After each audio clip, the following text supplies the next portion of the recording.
Palm Bay's Recreation Board is tired of waiting. From thepalmbayer.com. Before we get into this one, here is what is coming. The City Council approved dedicated pickleball courts 21 months ago, funded them with impact fees. Not a single court has been built. And the master plan that was supposed to break the logjam? The city manager's office put it on hold. We have got board members who are done waiting quietly. We have got a USA Pickleball ambassador who drove in from West Melbourne to ask why Palm Bay residents have to leave their own city just to play. But it is not all frustration. Federal CDBG funding just got released for Liberty Park improvements. The summer camp scholarship program went live. Swim lessons are filling in hours. New partnerships are expanding the calendar. Kayak tours, cooking classes, basketball clinics, an augmented reality program in the parks. And the board itself is making a move. They unanimously backed a June alignment session to set their own priorities and push for accountability. A lot happened in 2 hours. Let's get into it. 21 months. That's how long it's been since the Palm Bay City Council voted to build dedicated pickleball courts, 8 courts each at 3 parks, funded by impact fees already collected from new development. And as of April 7th, 2026, not a single dedicated court exists. 21 months. And the money is just sitting there. The money is there, the need is there, and the Recreation Advisory Board spent the better part of 2 hours Tuesday evening asking the same question residents have been asking.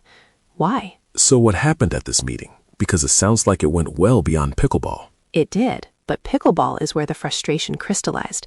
Leah Golgiard, a USA Pickleball ambassador and certified coach, showed up to ask that question directly.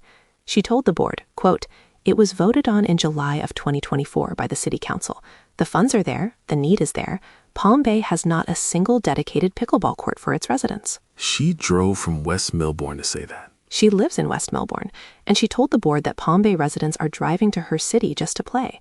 Her words, they're driving all the way up there because they have nothing here. Okay, so where do things actually stand with the courts? 3 parks were supposed to get them. Parks Division Manager Josh Hudak confirmed 3 locations have been discussed: Fred Poppy Regional Park, Veterans Park, and New Nesser Park. Veterans Park got pickleball lines added to its tennis courts when they were resurfaced in 2023 using CDBG funds, Community Development Block Grant funds. But those are shared lines on tennis courts, not dedicated pickleball courts. Shared lines. That's not what the council approved. No, it is not. New Nesser Park is worse. The tennis courts there need a full rebuild before pickleball could even be added, and that project is sitting in the budget request pile. Regional Park is tied to a larger master plan, which we'll get to. What about just putting down some temporary courts? Asphalt, lines, nets, done. Hudak addressed that. Even basic asphalt work requires sub-base preparation and compaction. His words, you can't just temporarily make a pickleball court. Fair enough on the engineering, but there was also a question about whether the bridge entrance at Regional Park was holding things up. Board Chair Thomas Gaum raised that concern. He thought the bridge entrance project at Regional Park had been bundled with the pickleball facility, creating a dependency that did not need to exist. Hudak clarified, the bridge is a separate project. Quote, "The bridge isn't what's holding us up." He said meetings with Public Works on bridge funding are happening on a separate track from the Regional Park master plan. So the bridge is not the holdup. What is? That is exactly the question board member Alfred Aguirre asked, and he did not ask it gently. Aguirre has served on the board for 2 to 3 years. He said pickleball was already a delayed promise when he joined. His words, "When I joined this board, pickleball. Same scenario. Voted, it's going to happen. And here we are." That is someone who has watched this cycle repeat. He went further. He said a soccer community partnership proposal had also been submitted, revised, and submitted again over the same period. Nothing to show for it. And then he said this, "It's a way to discourage you. If you say you're going to do something, you do it. And when you can't, you let the parties involved say, hey, this is what happened." So this is not just about pickleball. It is about a pattern. A pattern the board is losing patience with. And the thing that was supposed to break the pattern, the citywide recreation master plan, it is on hold. On hold? Tell me more about that. A final draft of the Fred Poppy Regional Park Master Plan was presented in October 2025. Pickleball courts were listed as the #1 priority. The phasing called for pickleball first, then an amphitheater and event lawn, then youth practice fields. But Recreation Director Daniel Waite told the board that the city manager's office has since put the master plan on hold. The city manager shelved it. What was the reasoning? The reasoning, according to Waite, was that resources should go toward delivering projects already in the pipeline, rather than layering another year of planning. His words, the master plan was just going to push it another year long on getting that input when we know there are some high priority items that we can do. I can see the logic there. Stop planning, start building. But it creates a problem, does it not? A big one. The public input process that was supposed to accompany the master plan is also shelved, at least in its original form. The Recreation Division is now designing an in-house community outreach campaign instead. Surveys, HOA community room meetings, and mobile recreation programs, all launching at the end of April. Wait is also working with the school board to distribute recreation program information in students' backpacks across Palm Bay's public and charter schools. So the board noticed the irony here. A priority-setting process is now operating outside the planning document that was supposed to establish priorities. That is exactly the tension, and board member Hurston Linzana proposed addressing it head-on. She asked the board to use the June meeting for an alignment session. What are each member's goals? What is the board actually trying to accomplish? How do they get there together?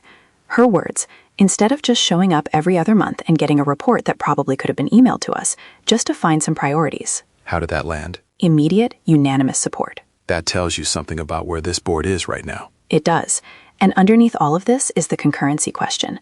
Chair Gaum asked staff whether the city is in discussions with developers about exchanging land for impact fee credits, particularly in areas south of Malabar Road where parks do not yet exist. South of Malabar, that is where most of the new development is happening. Waite said he could not speak to that directly, but acknowledged there have been internal discussions about land parcels for fields, event space, and playground space. Gaum summed up the problem. It's hard to have concurrency when you don't have a park there to begin with. Okay, so that is the frustration side. But the meeting was not all bad news, was it? No. Several programs are delivering real results, and the Parks Department opened with concrete good news. The federal hold on CDBG funding has been released. That is significant. How much money are we talking? The city had $404,456 allocated in May 2025 for Liberty Park Phase 1 and Phase 2 improvements, new fencing, infield clay, sunshades, restroom overhauls. An additional $156,000 was proposed in fiscal year 2025 through 2026 for replacing all 8 dugouts. And now that the hold is lifted, what moves forward? HUDAC announced the projects, a multi-use corridor, additional sidewalk repairs, sealing of the north and south parking lots, and a full remodel of the Driscoll restrooms inside and out. All work must be completed by June 30th. June 30th. That is a tight deadline. It is. And there is more good news for families. The city's 2026 Summer Camp Financial Assistance Program went live the same day as the meeting. Eligible Palm Bay families can receive up to 50% off weekly camp fees per child. What do families need to apply? A completed application with proof of residency, identification, income verification, and eligibility documentation. That includes EBT participation, free or reduced lunch status, or CDBG program qualification. Applications must be submitted in person at Ted Whitlock Community Center, 370 Championship Circle Northwest, or Tony Rosa Community Center, 1502 Port Malabar Boulevard Northeast. The application form is available at palmbayfl.gov/daycamps. Allow 3 to 5 business days for review. Important detail here. Approval does not mean your kid is enrolled, right? Correct. Families must still register and pay the remaining balance, but recreation staff may assist approved families with registration before the general registration date of April 20th. Contact Ted Whitlock at 321-952-3231 or Tony Rosa at 321-952-3443 for details. What about swim lessons? I know the Aquatic Center has been growing. It has. Families enrolled in EBT or the free and reduced lunch program can qualify for discounted swim lessons at the Palm Bay Aquatic Center. That discount must be arranged before registering by contacting swim@pbfl.org or calling 321-952-2833. And the aquatics programs themselves are doing well? Outpacing capacity. Spring swim lessons filled within hours of registration opening. The swim team has roughly doubled in size year over year, now at approximately 27 members. The city is bringing in a private partner, Aquatics in Education, to run summer swim lessons at the Aquatic Center. The instructor is certified to teach ADA and adaptive classes. An adaptive aquatic session is planned once the schedule is finalized. That is a big deal. Adaptive aquatics is not something you see in a lot of municipal programs. No, it is not. And the programming numbers across the board are strong. The Spring Fun Camp drew 31 participants at Tony Rosa Community Center and 26 at Ted Whitlock. That is a 63% increase year over year. 63%? What about community events? Breakfast with the Bunny at Ted Whitlock set an attendance record, 408 participants. The underwater egg hunt at the pool also hit capacity. 408 people at breakfast with the bunny? That is not a program struggling for interest. Not even close. And new partnerships are expanding the calendar. The University of Florida IFAS program in Cocoa is bringing health and wellness classes south. A Mediterranean diet class ran April 8th. A sheet pan meals class is set for May 29th. A Build Your Bones series runs April 10th through May 1st. A chicken coop building class is also in discussion. A chicken coop class. I like that. The challenge is that most IFAS instructors are based in the northern part of the county. Waite said the division is working to recruit more instructors from the south part of Brevard to extend programming into Palm Bay. What about outdoor recreation? Melbourne Kayak Rentals is launching guided tours through Turkey Creek Sanctuary and Castaways Park. The operator is mobile, so no permanent infrastructure is required. The YMCA is hosting basketball clinics at Ted Whitlock in May. Toddler Time returned to Ted Whitlock on Tuesdays and Thursdays and drew 41 participants on its first day back. So the programs are thriving. The demand is clearly there. It just keeps coming back to the capital projects. That is the core tension.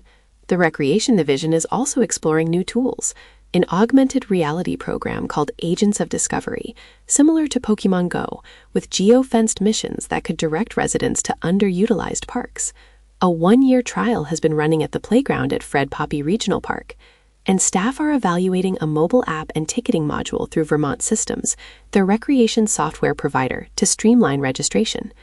Right now, signing up for a program requires creating an account and waiting for staff approval before anything can be done. Anything else on the maintenance side? Lindbergh Park's storm-damaged fence is being repaired. Both fields are getting new turf and new fencing. So looking ahead, what happens next for this board? Community outreach launches at the end of April. Alongside the surveys and HOA meetings, Waite mentioned using the mobile recreation program to bring programming to residents south of Malabar Road, rather than requiring them to travel to established facilities. Linzana volunteered to help spearhead a youth subcommittee, where young residents could participate in event planning, program feedback, and outreach. Waite noted that a similar model worked in Miami Lakes, where a youth activities task force included non-voting youth members. An earlier attempt by Councilman Kenny Johnson to establish youth involvement did not succeed due to difficulty filling seats. And the June meeting is going to be that alignment session Linzana proposed. Yes, impact fee fund allocations, KPI reporting preferences, and that alignment session are all on the June agenda. One more thing, 4th of July. The 4th of July celebration returns to Eastern Florida State College. The fireworks shell count is up approximately 30 to 40% over last year. Entertainment options are under contract discussion. 30 to 40% more fireworks. At least that is moving in the right direction. Read the full article and source documents at thepalmbayer.com. This is the Palm Bear.